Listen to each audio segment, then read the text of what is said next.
नहीं होता है। और आदिवासी संस्कृति को नस्तानबूद करने के लिए इन लोग लगे हुए धर्मांतरण कर रहे हैं। आर्टिकल 25 में कहता है कि स्वतंत्रता का आप हवाला देंगे, ऐसा नहीं चलेगा, क्योंकि आप फंडामेंटल राइट्स में देखेंगे कि वहाँ पर आदिवासी को संरक्षित करने के लिए भी कहा गया है। संबंध श्री शरद चंद्र राय का कहना है कि उत्तर पश्चिम भाग से बुलंदशहर, आजमगढ़ तथा रोहतास होते हुए छोटा नागपुर की धरती में आए थे। लेकिन 23 नवंबर को चांदगांव में जो विरोध प्रदर्शन कर रहे हैं जनजातीय सुरक्षा मंच के लोग और भी आदिवासी जो है अलग अलग जगह पे आएंगे, आप लोग इसका विरोध कर रहे हैं? जनजातीय सुरक्षा मंच अपने स्तर पर लगे हैं, लेकिन हम लोग इसको कठोर पूरा आदिवासी समाज, आदिवासी 32 जनजाति के समाज के लोग ये रोष व्यक्त कर रहे हैं कि इस तरह से अगर धर्मांतरण नहीं रुका तो ये कहीं ना कहीं घातक सिद्ध होगा। आने वाले आदिवासी समाज जो मूल आदिवासी है उनके लिए बड़ी घातक सिद्ध होगा। कहीं ना कहीं इसको हम लोग सरकार से भी चाहेंगे कि प्रोत्साहन देने का काम नहीं करें। अगर आप ही को धार्मिक स्वतंत्रता का आंदोलन में खाली उसी को आप प्रोत्साहन करेंगे तो हमारा सरना में कितना घेराबंदी हुआ है, हमारा पहान को आप दीजिए, हमारा मूल संस्कृति कैसे होगा? हम मांग करना चाहेंगे कि हमारा मूल संस्कृति को बचाना है तो पहान को, पेनभरवा को, कोटवार को, रैयत को आप 20,000 रुपये तय कीजिए, तब हमारा संस्कृति बचेगा। आप यहाँ पर बता रहे हैं, गैलेंसंग भाई कहते हैं कि सरना समाज सरना कोड की बात कर रहे हैं, ठीक है। उनका बयान में देखा था कि सरना कोड के लिए हम मांग कर रहे हैं। तो जब मूल संस्कृति को मिटा दीजिएगा, सब ईसाई बन जाएगा, तो सरना कोड कौन लेगा? किसको चाहिए सरना कोड? तो मूल संस्कृति को नहीं छोड़िएगा। तो आपको ये भी कहना होगा कि अगर आदिवासी को मूल संस्कृति को बचाना है तो हमको धर्मांतरित रोकना पड़ेगा, तब जाके सरना कोड सार्थक होगा, सरना कोड लेना सार्थक होगा। तो इस तरह से हमारा मूल संस्कृति बच पाएगा। तो वो लोग कहते हैं हम लोग प्रेम फैलाने का काम करते हैं, है ना, हमारा आदिवासी जो लोग हैं वो लोग भी भाई भाई हैं, तो फिर कैसे वो लोग मन परिवर्तन करने की बात कहते हैं? उन लोग का साफ कहना है कि हम जितने भी लोग आते हैं ठीक होते हैं, उनका मन परिवर्तन होता है, धर्म परिवर्तन नहीं होता है, और साफ तौर से इनकार कर देते हैं। देखिए, उन लोगों का कथनी और करनी में बहुत अंतर है। मन परिवर्तन अगर कर लेते हैं तो सर्टिफिकेट में ईसाई क्यों लिखते हैं? आप देखेंगे धर्म का कॉलम जब आता है, हिंदू, मुस्लिम, सिख, ईसाई, और सरना कहाँ गया? सरना का तो कोई जगह नहीं है।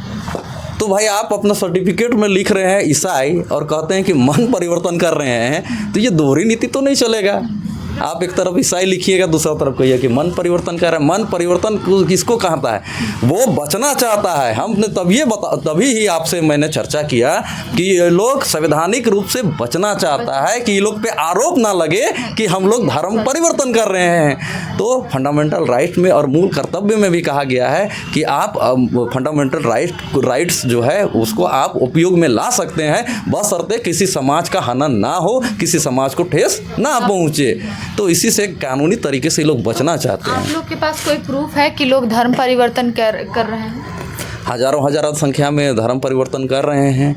और कितने लोग आप देखिएगा कि घर वापसी करने का भी काम किया है। आप उन लोगों से कभी मौका मिले तो स्टेटमेंट ले लीजिए कि किन कारणों से आप ईसाई समुदाय में, ईसाई समाज को आप ग्रहण किए थे। तो बोलेगा नहीं बाबू बहुत गरीब रहिए, है नहीं, पढ़े लिखे में बहुत बीमारी रहिए। तो पास्टर आल झाड़ फूक कर दिले, तो कहले कि नहीं अगर झाड़ फूक होता नहीं तो तोर परिवार ठीक हो जाता। तो थाक हार के हमारा गरीब आदिवासी के पास पैसा नहीं है, क्या करेगा कि चल किसी तरह ठीक हो जाएगा बोल के ये लोग चला जाता है, परिवर्तन कर लेता है। तो अनेकों एग्जाम्पल ऐसे हैं कि उनको बीमारी के नाम से, चंगाई के नाम से यहाँ पर लाया और कितना आदमी यहाँ पर अस्वस्थ हुआ, ठीक नहीं हुआ। अगर बीमारी के नाम से ही ठीक होता तो कोई फादर को तो मरना ही नहीं चाहिए। आज अगर सर्वे करके देखिएगा तो जो भी यहाँ पर चंगाई सभा में भाग ले रहे हैं, पास्टर भाग ले रहे हैं, और जो ईसाई समुदाय के लोग हैं, आप जाके वहाँ पर आप सर्वे करा लीजिएगा। अगर कभी फील्ड में मौका मिलेगा तो कितने लोगों को डायबिटीज नहीं है, कितने लोगों को कैंसर नहीं है, कितने लोगों को बीपी नहीं है, और कितने लोग रोग से नहीं मरे हैं, ये आंकड़ा खुल के सामने आ जाएगा। चंगाई सभा अगर करता तो यहाँ पर लोग अमर रहता, लोग मरता ही नहीं मरता। तो ये लोग तो मरे हुए लोगों को भी तो जिंदा करते हैं। जी। मरता क्या ना करता। तो मरे लोगों को अगर जिंदा करना है तो हमारे बहुत वीर शहीद लोग जो मर गए हैं उसको जिंदा कर दीजिए। हमारा भगवान बिरसा मुंडा को अब जिंदा कर दीजिए, सिद्धू कान्हू को जिंदा कर दीजिए, चांद भैरव को जिंदा कर दीजिए, कार्तिक बाबा को जिंदा कर दीजिए, मारंगोम के जयपाल सिंह मुंडा को आप लोग जिंदा कर दीजिए। अगर आप मर्दे को जिंदा कर देते हैं तो उनकी आत्मा को ला के जो हमारा समाज में अतिक्रमण है उसको रोकने का काम करें। तो ये तो कहना और करने में बहुत अंतर है। जिस तरीके से आदिवासी गरीब परिवार जो लोग होते हैं, है ना, तो कहीं ना कहीं काफ़ी ज़्यादा आर्थिक रूप से मजबूत नहीं हो पाते हैं, तभी थक हार के लोग जाते हैं। लेकिन आप लोग उनका पीड़ा क्या समझिएगा, जिन पे बीतता है वो लोग वहाँ पे पहुँचते हैं, तो आप उनसे बात करके देखिए, उनका दुख तकलीफ समझ करके देखिए, तब पता चलेगा। इसलिए कहा गया कि मरता क्या नहीं करता, इसलिए लोग वहाँ पे जाते हैं, ये भी वो लोग कहते हैं ईसाई लोग। देखिए बता दे रहे हैं, कोई भी ऐसे ही कहर देने से नहीं चल जाएगा। सबसे पहले वो लोग डॉक्टर को प्राथमिकता देता है। सरकार जो है आज गांव स्तर पे सदर अस्पताल, पंचायत स्तर पे सदर अस्पताल बनाने का काम किया है और जिला में भी सदर जिला बहुत दुरुस्त करके दिया है सरकार अभी। और वर्तमान स्थिति में आप जाके देखेंगे बहुत, तो चलिए पहले धर्म परिवर्तन किया, चलिए शिक्षा के नाम पे, रोजगार के नाम पे और बीमारी के नाम पे लोग धर्म परिवर्तन किया, लेकिन अब क्या कारण है मैं तो जानना चाहूँगा। अब क्या कारण है?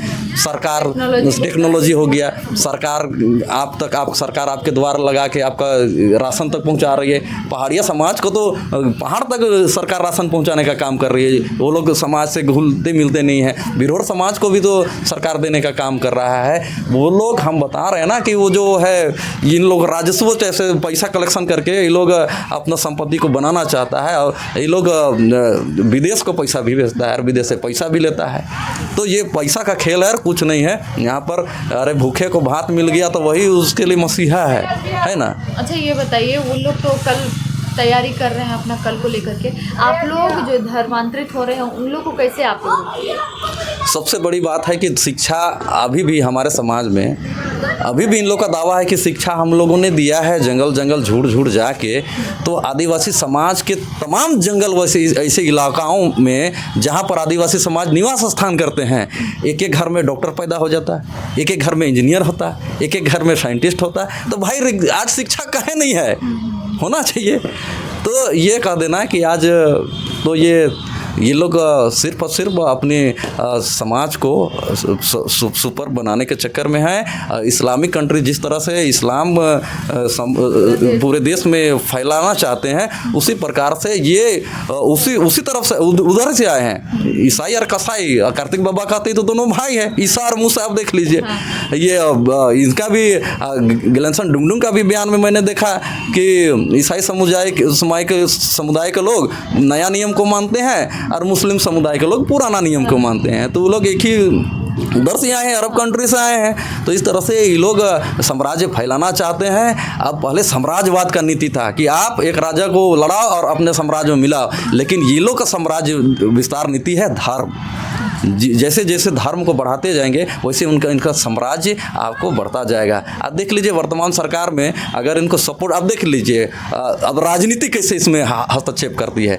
आप यहाँ पर देख लीजिए कि आप यहाँ पर देखिएगा कांग्रेस और जेएमएम समर्थक ईसाई है ना, और जितने हिंदू हैं वो है बीजेपी समर्थक। तो ये सीधा सीधा आज के संदर्भ में अगर देखेंगे तो इसको राजनीतिक रूप से हम लोग देखते हैं कि जितने लोगों को आप ईसाई बना लीजिएगा वो आपका कांग्रेस और जेएमएम का आपका वोटर हो गया, और जितने लोगों को आप हिंदू का के जय श्री राम करवाइएगा वो आपका बीजेपी का हो गया। तो ये खेला बहुत ऊपर से है, हमारे लोग समझ नहीं पाते हैं। हमारे लोगों को क्या है कि भाई बीमारी के नाम से ही ले गया, चंगाई कर दिया, हमको ठीक लगा, बहुत अच्छा, बस लोग घर आ जाते हैं। और साथ में क्या करते हैं, जो भी अर्निंग करते हैं, एक आदमी अगर सप्ताह में महीना में 4 बार चर्च जाता है, अगर 200 रुपया देता है तो 1000 रुपया दे के आता है, 800 रुपया दे के आता है। सोच लीजिए LIC करने के लिए अगर कोई एजेंट जाता है ना पैसा जमा करने के लिए, उन लोग को 200 रुपया भी नहीं दे पाते हैं महीना, लेकिन इन लोग कैसे देख लीजिए एक परिवार से 800 रुपया से 1000 रुपया निकाल लेते हैं। तो ये टेक्निक है। मैं तो शुरू से यही बोल रहा हूँ, गुमला में भी बाइट दिया था, उसमें मैं बताया हूँ, उसको जड़ को समझने का प्रयास करना हो कि आप किसी समुदाय को नस्तनाबूद करके आप सुप्रीम बन के तो भाई सबको ऊपर ही जाना है। किसी को तो नीचे नहीं रहना है। और कितने लोग स्वर्ग चल गए हैं प्रभु यीशु के साथ। प्रभु यीशु ने कहा कि शांति पाओगे, ठीक है, उनका उद्देश्य रहा कि पूरे विश्व में शांति स्थापित करना है, कैसे लोगों को जीवन देना है, लड़ाई झगड़ा नहीं करना है। लेकिन मैं पूछना चाहूँगा कि इनके ब्रदर, फादर, सिस्टर और जो धर्म के जो प्रचारक है, एक लिस्ट तैयार कीजिए कि कितने लोग स्वर्ग गए हैं। मैं जानना चाहूँगा ना, और समाज जानना चाहेगी। तो लोग अगर स्वर्ग जाएगा और सबको रोजगार और शिक्षा ही मिलेगा तो लोग अन्य समुदाय में क्यों रहेगा? नहीं रहेगा। सीधी सी बात है। तो ये कहीं ना कहीं ये राजनीति से प्रेरित है कि जिस दिन झारखंड में ईसाई अगर बहुत मात्रा में अगर बन जाते हैं, आदिवासी समुदाय के लोग, आदिवासी समुदाय के साथ साथ देखिएगा कि जो दबे कुचले वर्ग हैं, मैं बता देना चाहूँगा कि अब देखिए कि हिंदू समाज के जो व्यवस्था है उसमें भी लोग अतिक्रमण कर रहे हैं। मैं बता दे रहा हूँ कि हिंदू का बहुत सारा ऐसा कल्चर होता है जिसमें सहायक होता है ठाकुर, जिसमें सहायक होता है कुम्हार, जिसमें सहायक होता है नाई, जिसमें सहायक होता है धोबी। तो ऐसे लोगों को इन लोग टारगेट कर करके क्या कर रहे हैं कि धर्म को परिवर्तन कर दे रहे हैं। अब कोई हिंदू का मंदिर में जो पंडित उनके साथ में रहता है वो ठाकुर जाएगा नहीं तो हिंदू संस्कृति कैसे चलेगा? कोई कुम्हार घड़ा बना के अरचुकिया बना के देगा नहीं तो उसका कैसे चलेगा? तो धीरे धीरे लोग कब्जा करता है। पहले धीरे धीरे लोग माइंड को कब्जा करते हैं। देखिए इतिहास में ये लोग पढ़ा लिखा बहुत पहले से है। राजा से लड़ने से अच्छा है कि आप पहले सैनिक को मारो। पहले अगर सैनिक को मार दोगे तो राजा क्या करेगा? तो इसी तरह से आदिवासी समाज में धीरे धीरे तो अतिक्रमण हो गया है। अब पहान, पुजार, बनमोरा, कोटवार यही सब बचा हुआ है। लेकिन ये लोग भी अछूता नहीं है, ये लोग भी ईसाई बन गया है। हमारा आज पहान भी ईसाई बन गया है। महतो खेत खा रहा है वो भी ईसाई बन गया है। मुंडा खेत खा रहा है वो भी ईसाई बन गया है। तो देखिए किस तरह से धार्मिक अतिक्रमण हुआ।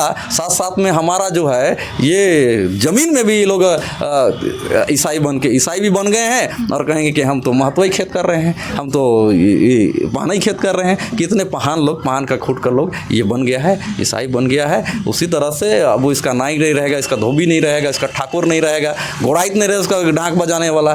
तो हिंदू पंटी अगले घंटी बजाते रहेगा। इसलिए वो लोग भी चिल्लाता है। भाई वो लोग भी स्वाभाविक है, लेकिन चिल्लाइए, लेकिन हम लोग के साथ आप लोग छेड़छाड़ मत कीजिए और नहीं कहिए कि आदिवासी हिंदू है। ये चीज़ आपको नहीं कहना होगा। हमारा इतिहास प्राचीनतम है और अद्वितीय है। हमारा समाज अपनी संस्कृति को, अपनी भाषा को, अपने कल्चर को, अपनी पूजा पाठ को अभी से लगातार हम लोग निर्वहन करते आ रहे हैं। जब से हमारे पुरखा हम निर्वहन करते आ रहे हैं। लेकिन आप लोग हिंदू आदिवासी है ये कहना आप लोग उचित नहीं है। आप हिंदूवादी हैं तो आप अपने में रहिए, अपना धर्म संस्कृति को रक्षा करिए। आपका भी ईसाई समाज के द्वारा अतिक्रमण हो रहा है, आप उनको बचाने का काम करें। इधर आदिवासी समाज में कार्तिक बाबा और हमारा बिगुल फूंक चुके थे, बिरसा मुंडा भी बिगुल फूंक चुके थे, ईसाई के खिलाफ बिगुल फूके थे और आंदोलन किए थे। उनका भी धार्मिक जो प्रचार हुआ था कहीं ना कहीं धार्मिक रूप से उनको माइंड वॉश करके उनको दाऊद बना दिया गया था शिक्षा के नाम पे। ये शिक्षा के नाम पे भगवान बिरसा मुंडा को दाऊद बना दिया गया था। लेकिन जब उन्होंने जल जंगल जमीन की सरदारी आंदोलन के बाद प्रभाव पड़ता है बिरसा आंदोलन पर कि उन्होंने महसूस किया कि किस तरह से अंग्रेज हमारे जल जंगल जमीन को कैसे लूट रहे थे। और उनका कहना उस आह्वान था कि जो ईसाई समाज में बनेगा उसका जल जमीन का रक्षा होगा। लेकिन भगवान बिरसा मुंडा ने वास्तविक स्थिति को समझा कि ईसाई बनने से जल जंगल सुरक्षित नहीं है बल्कि लुटा रहा है। इसलिए उनका ईसाई समाज से मोह भंग हो जाता है। और आनंद पांडे थे जो भी उनका गुरु रहे हैं, धार्मिक गुरु रहे हैं, उनसे उन्होंने दीक्षा लिया। और दीक्षा लेने के बाद में ना वो हिंदू धर्म को अपनाए ना ईसाई धर्म को अपनाए। उन्होंने सिंह बोंगा को आराधना के लिए बिरसाई धर्म अपनाए और सरना को उपयुक्त स्थल मानकर सबसे पवित्र स्थल सरना को माने। हाँ, बिरसा मुंडा नशा के विरोध में थे, बलि प्रथा के विरोध में थे, ये कहीं से दो मत की नहीं। वर्तमान स्थिति में समझ रहे थे कि हमारे लोग हाड़िया दारू पी के नशे में चूर रहते हैं और अंग्रेज और दमनकारी नीति जो भूमियार है, जो जमींदार है, वो ज़मीन को लूट रहा है। और हमारे लोग नशे की हालत में औने पौने दाम में एक बकरी में ज़मीन दे देते थे। ये तो इतिहास है हम लोग का। एक कटहल कोई लेके आया, हुजूर आपके लिए कटहल ला दिए हैं, वो बोला कि ज़मीन को दे दीजिए, तो दे देता था। तो ये इसीलिए बिरसा मुंडा ने कहा था कि शिक्षित बनो और नशा पान को दूर रखो और एक देवी देवता को आराधना करो, एकेश्वरवाद को करो, सिंह बोंगा को मानो। दूसरे धर्म को नहीं मानो, ये वहाँ से बिगुल फूका हुआ था। लेकिन आज देखिए कि कालांतर में धीरे धीरे इस तरह से इन लोग का विस्तार होते गया और हर हमारे पॉलिटिकल लीडर थे, सामाजिक लीडर थे, सबों को षड्यंत्र करके इन लोगों ने उसको नुकसान पहुंचाने का काम किया है और आदिवासी समाज को जड़ से उखाड़ने का काम किया है। और अभी भी धर्मांतरण नहीं रुकता है। तो ये जाहिर सी बात है कि कल के डेट में सरना समाज में चलिए आज बहुत सारे लोग हैं, कल सरना समाज में करते करते धर्म परिवर्तन करते करते लोग बचेंगे नहीं, मूल फिर प्रकृति कौन बचाएगा, कैसे बच पाएगा। तो ये इस तरह से नहीं चलेगा। और इन लोग का जो आरोप होता है कि हम लोग आरएसएस के एजेंट हैं, तो भैया हम लोग आरएसएस के एजेंट हैं तो आप लोग कौन हुए? आप लोग भी तो चर्च के एजेंट हुए। तो स्पष्ट आप ही लोग कह दे रहे हैं कि हम लोग चर्च के एजेंट हो गए। मतलब एक उंगली इधर तरफ कीजिएगा तो 4 उंगली तो आपकी तरफ उड़ रहा है। तो आप अपने आप को खुद परिभाषित कर दे रहे हैं कि चर्च के आप लोग एजेंट हैं। तो ये देखिए इस सब झारखंड के प्रदेश में देखे कि जो अब धर्म परिवर्तन का खेल को बंद करें और अगर आप उस आदिवासी समाज की अस्मिता, अस्तित्व और भाषा की पहचान को जानते हैं तो आज मान के चलिए कि आपके चैनल के माध्यम से मैं बता देना चाह रहा हूँ कि वो लोग भी आदिवासी कहते हैं ना, लेकिन जब कभी भी आंदोलन होता है तो सरना झंडा को क्यों पकड़ते हैं?